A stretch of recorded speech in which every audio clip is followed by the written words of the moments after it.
All right, money, let me hit some water. We're going to get into this. Okay.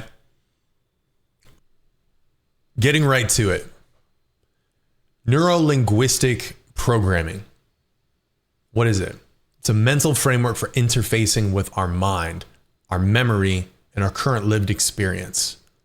NLP teaches techniques to fine-tune our perception of events to empower who we are. Who doesn't want a better relationship with our past, our identity? Are we capable of having more control over our future? Is this even possible? So let's back up a little and start with some basics. Here's a first principles based view of what a day in consciousness looks like. Each day is broken up into a series of moments, which we call experiences.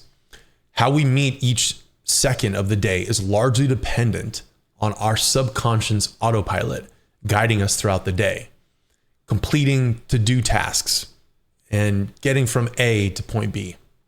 Our mind, one could say, is like a computer software, and NLP proposes that this is just the case. Our mind is collecting information nonstop from all directions about the world through our five senses: seeing, hearing, feeling, tasting, and smelling. We therefore take actions throughout the day based on a rule system, a collection of I find this pleasurable and this painful, or I prefer to do this today over that. We typically do things because that's how we've done them in the past. It's just who we are. It can be from where we came from, our culture, our society influencing what we want. And a part of from what our five senses let us perceive, we also engage with the world and project data through the way we communicate via our eyes, words, physical body movements, or gestures, and subtly by our smell and taste, more rarely. We don't go licking things to tell it who we are, but we do romantically kiss someone to communicate how we feel. The way we engage with the world is the actions we take.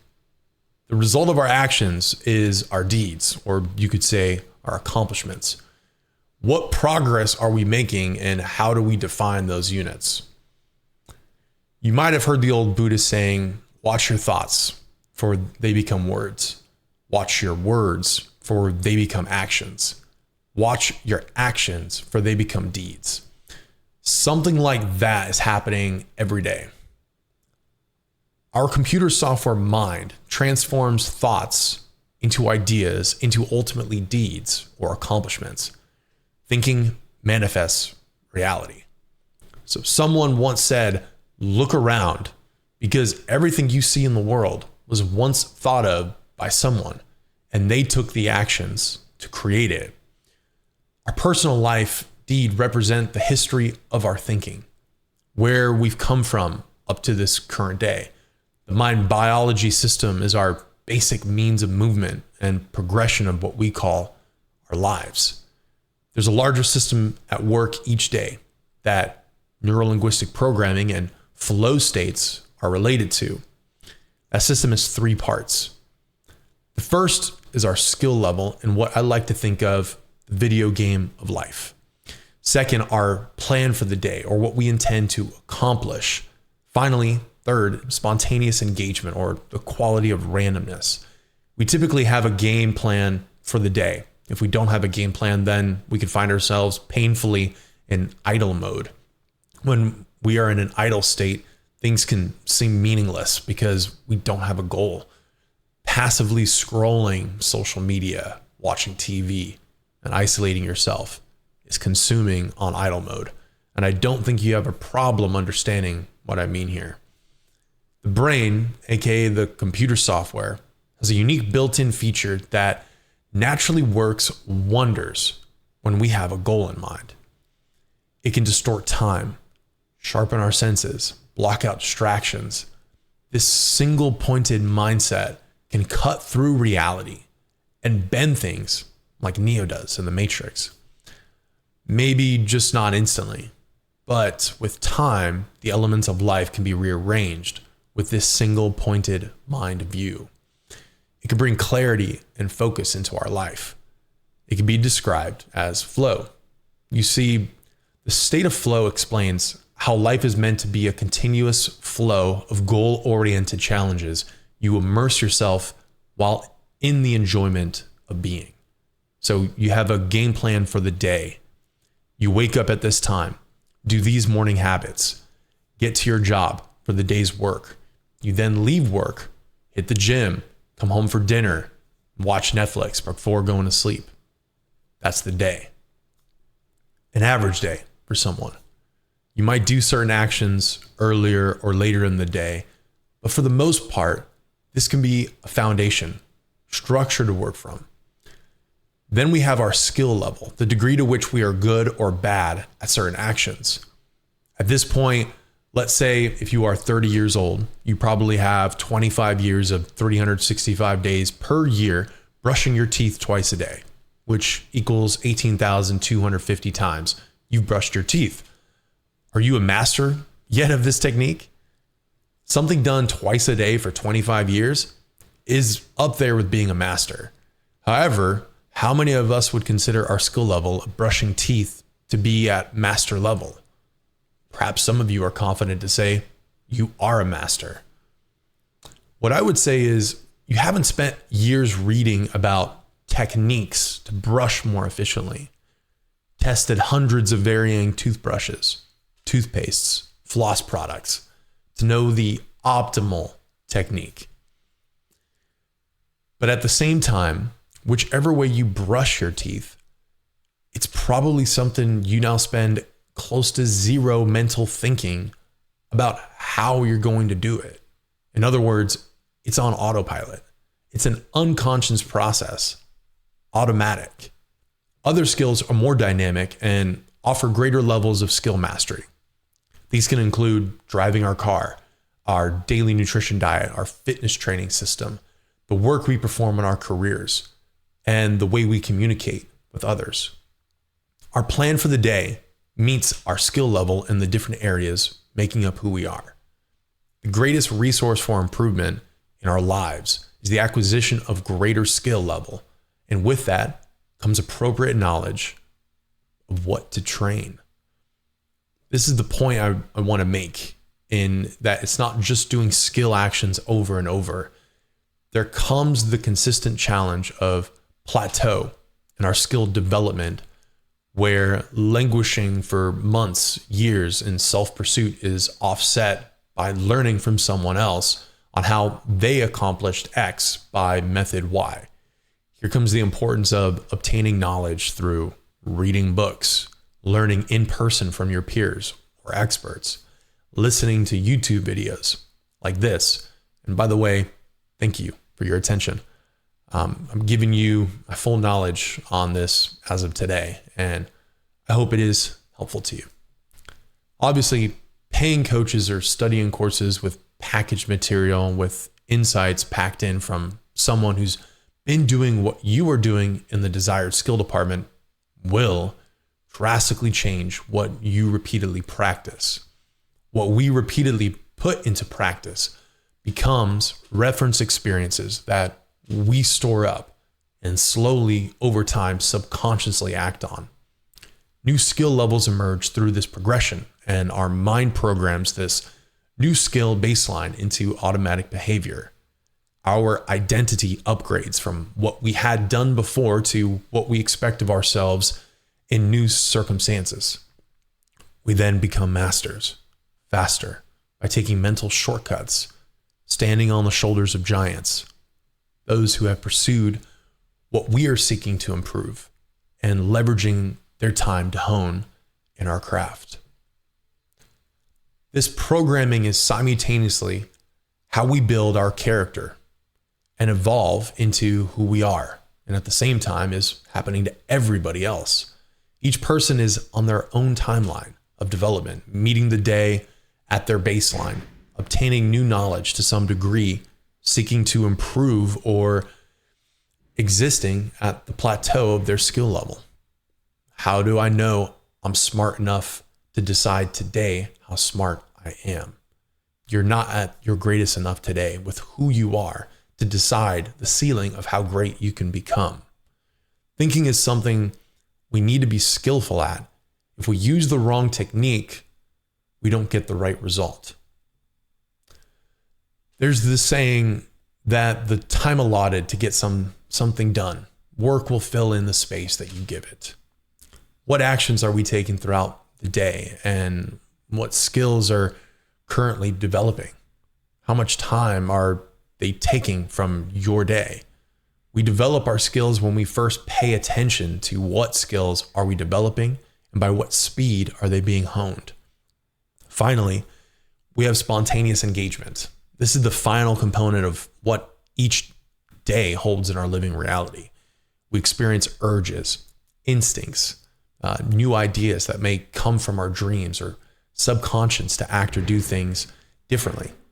Spontaneous engagement is also the actualization of our day beyond what plan we had for it.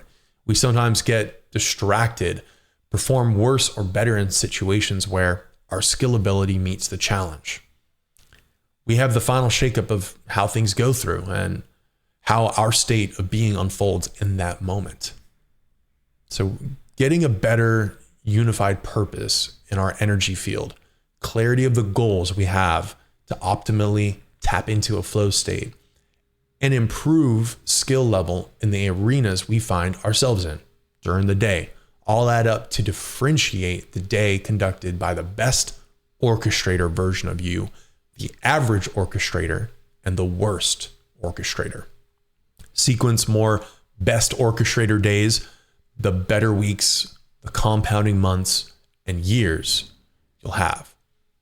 Our life sequence overall unfolds in a progression minus random chances of lightning bolts that may happen from life.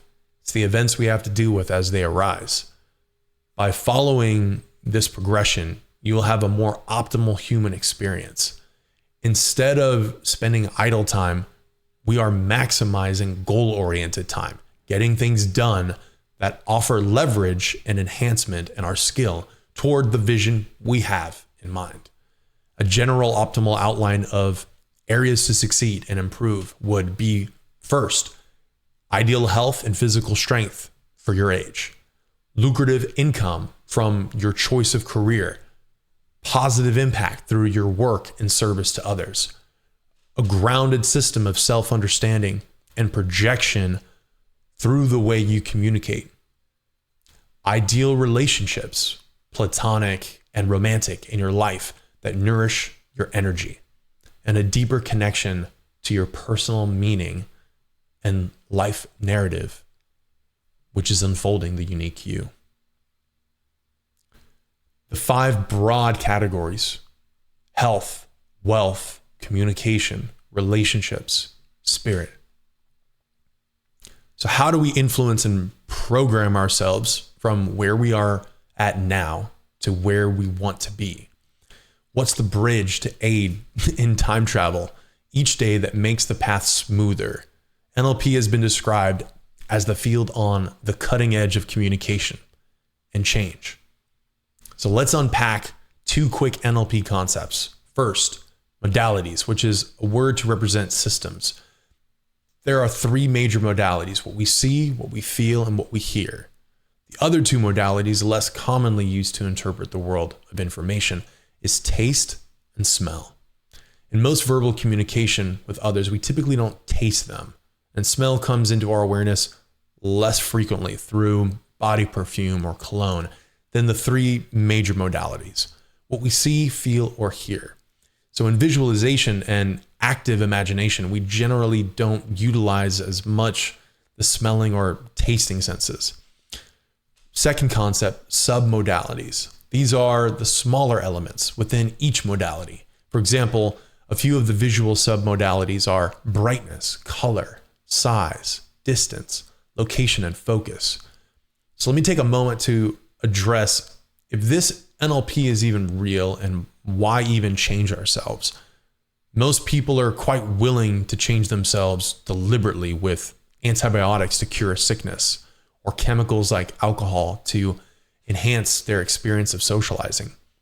NLP and the subjective experience going on within us is within the realm of consciousness and difficult to measure. But ask yourself, how do we measure objectively what we learn and what we read? We test the results of our knowledge by applying it to problems. The same goes for your personal judgment on the world. You will know through self-reflection whether practicing this makes me stronger, better, smarter, or more effective in situations throughout the day. Why be yourself, who you are now, when you can be something better? Test it and find out for yourself. Brains, like computer software, are not that user-friendly. And according to NLP, our brain does exactly what it's told to do, not what we want it to do.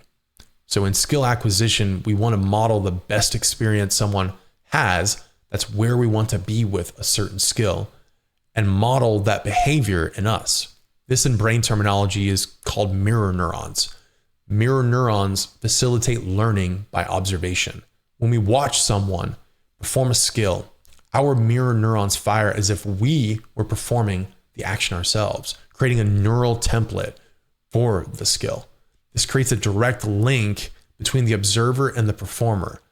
It's what our brains do in early stage development, helping us learn as children, and is still accessible throughout our entire lives.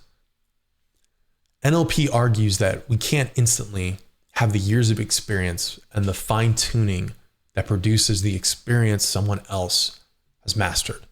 But we can very rapidly get some great information about the structure of what it is they are actually doing. Here's a basic NLP experiment I want you to try. Think of a pleasant memory you've had but haven't thought about in a while. Once you've found a memory, try to re-experience it by seeing the picture in your imagination. Remember, this is a memory you once fully saw and lived in that moment. If it makes it easier, try closing your eyes to visualize this memory. Now, once you're remembering the memory, see if you can brighten the image. Make it even brighter. See the colors become vibrant with your imagination. See it more vivid or more colorful. Pay attention. Is there a difference in how you are feeling about this memory? Just notice and pay attention to your experience. Now let's do the opposite and dim the image. See it go from bright and colorful to getting darker and dimmer. With your imagination, doing your best, see if it gets so dark, almost like it's nighttime, and you can see the memory even more faintly until you can barely see it anymore. It's so dark. Now change the memory picture back and brighten the image. How does that change the way you feel?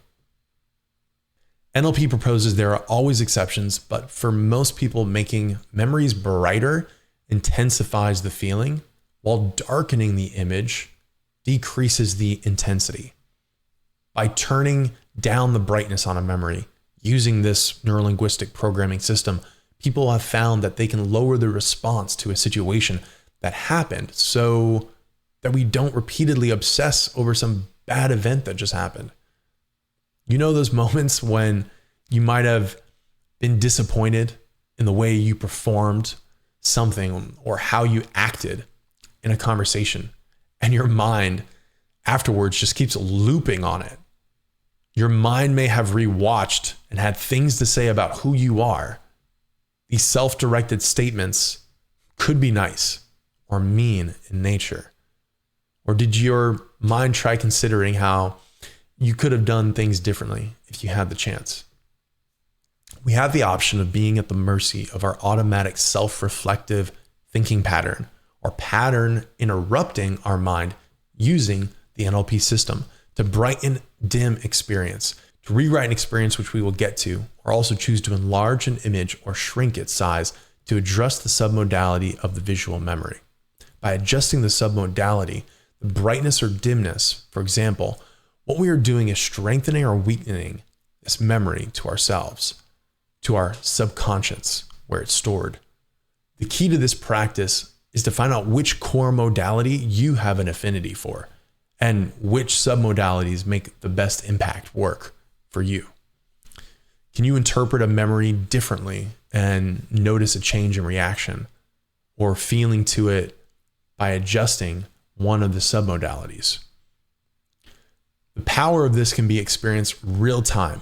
The next moment in your day, when something doesn't go your way, or when your skill meets a challenge you don't quite succeed at, can you look at what happened as you reflect and choose to use your mind to dim that mistake? Could you try looking at that event differently? Maybe what you should have done if you could do it over again, and brighten that image, impressing the positive outcome into your identity. This is the basic concept behind NLP, is seeing our memories and events in a new light and applying mental effort to influence its effect on who we are. If you really want to learn to direct your own mind and empower new programming, think of events that have impacted you and try practicing with the list of submodalities. You can work them into your life real time when opportunities come up to rewrite. A list of the modalities. I hope this is helpful from NLP. The first, color. We can vary the intensity of color from intense bright colors. We can adjust the distance, change from a very close to far away. We can adjust the depth, vary the picture from a flat 2-dimensional photo to the full depth of 3 dimensions. Duration. We can vary from a quick fleeting appearance to a persistent image that stays for some time. Clarity. We can change the picture from crystal clear clarity of detail to fuzzy indistinctness. Contrast. We can adjust the difference between light and dark, from stark contrast to more continuous gradations of gray. Scope. Vary from a bounded picture within a frame to a panoramic picture that continues around behind your head, so that if you turn your head, you can see more of it. Movement. We can change the picture from a still photo or slide to a movie. Speed. We can adjust the speed of the movie from very slow to very fast. And hue. We can change the color balance, increasing the intensity of reds and decreasing the blues and greens, for example. Transparency. We can make the image transparent so that you can see what's beneath the surface. An aspect ratio. We can make a framed picture tall and narrow, and then short and wide. Orientation. We can tilt the top of that picture away from you and tilt it towards you. Foreground and background. We can vary the difference or separation between the foreground, what interests you the most, and the background, the context that just happens to be there in the image. Then you can try reversing it, so the background becomes more interesting than the foreground. What I find so interesting in this framework of submodalities and how to fine-tune our imagination is how many dimensions I didn't even know existed for my own practice of visualization. So you've probably also heard of The Secret at this point and manifestation. If you haven't, essentially The Secret is an idea that we as humans have the capacity to align our hearts and intentions toward things that we want to manifest in our life. The activity of getting really good at imagining something and holding on to that vision is the secret proclaimed behind many successful people. I personally believe there's something to this, but honestly, I've also found it's somewhat challenging to visualize something and felt like other people just got it easier than I could. By experimenting with these submodalities, I've been able to put into practice new dimensions to the art of visualizing that I didn't even know I could before. And I found seeing the image and experiencing it becoming just more easier. There's a concept in NLP called associative and disassociative state, which I'll take a moment to touch on. This is also helpful in helping distinguish in how do we come up with these images and what position do we take in the frame. So while visualizing, we are in an associated point of view when we are literally in the first person, seeing the experience from inside our body through our own eyes. When you do this in your memory, your imagination, or something that just happened, you're feeling the experience more vividly. You're immersed in it. Try it out yourself. Rethink of an unpleasant memory and adjust the submodalities from your first person point of view. When I started doing this with my memory, I easily felt more of the experience and even noticed my heart rate increased because it was as if I was reliving it over again. The other point of view of being disassociated is when we are reviewing the mental experience from another perspective, watching ourselves have the experience. Because we are not directly in the firsthand experience, having this point of view separates you from the direct emotional experience that you are having. The analogy in NLP is, imagine you're sitting on a park bench looking at this giant roller coaster, and in the front seat is you riding it. Because you're watching yourself from a third person's point of view, it's not the same type of experience if you were instead visualizing what it would feel to be in the front row seat, going down the roller coaster, re-experiencing the rush and the butterflies of actually doing it. This distinction between where the point of view is in our imagination and memory review can be beneficial, especially if you were like me, wondering, how do you do this exactly? When we practice NLP, the key to the modalities is to try them all out and to get a sense of how you can adjust your visual perception of a memory and discover, in fact, that there's choices available that you might not have considered before. Experiment with what comes more natural and works better to change the intensity of the feeling so you become familiar with how your own unique mind works. Higher levels of experimentation can involve combining submodalities to get even more intense changes. I found that switching from one submodality to the next can help focus in on the experience and solidify the picture. To backtrack for a moment, remember, we've been solely discussing visualization, the core modality, and variations of adjustment with the submodalities.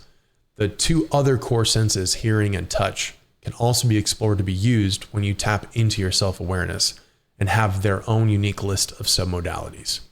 You may realize that you think or remember things not purely visually, but how it feels or by what you hear. Okay, we've unpacked quite a bit around some of the basics of NLP. When we think about our day, we all know life just happens.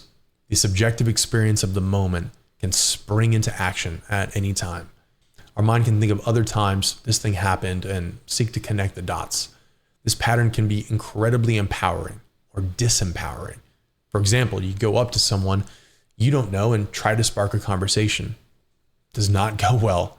And as you walk away from the situation, you might have flashing images that come to mind of other times you failed, and may even affirm to yourself, trying to be social just isn't working.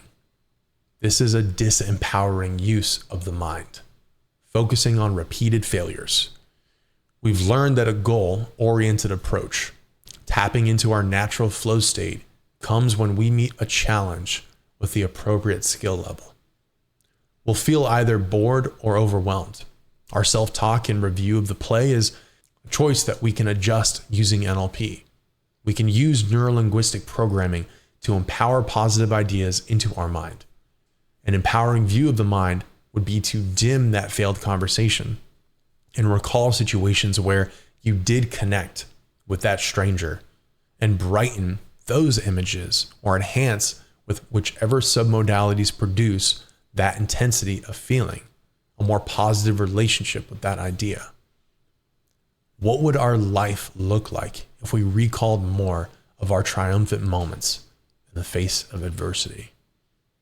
Well, your next thought or sense impression could be one of strength, saying to yourself, you know what? I am awesome. I am an incredible human being. This subtle accomplishment takes the goal orientation of flow and gives you an impression boost and positive momentum forward. All of us have had good and bad experiences. How we recall them is often what makes the difference. To further make my point, how we do things is our assumed normal way of doing it. The same goes for other people. It's when we reflect on our automatic statements and actions. How did we do that? It's when we take a moment to understand how we're doing something. We confirm, okay, that's just an automatic action. Let's try something else and imagine it done differently with positive intention. I hope this has been helpful to you. Thanks for staying till the end, and feel free to share this with someone you think might benefit from it. I'll see you guys in the next one. Namaste and peace.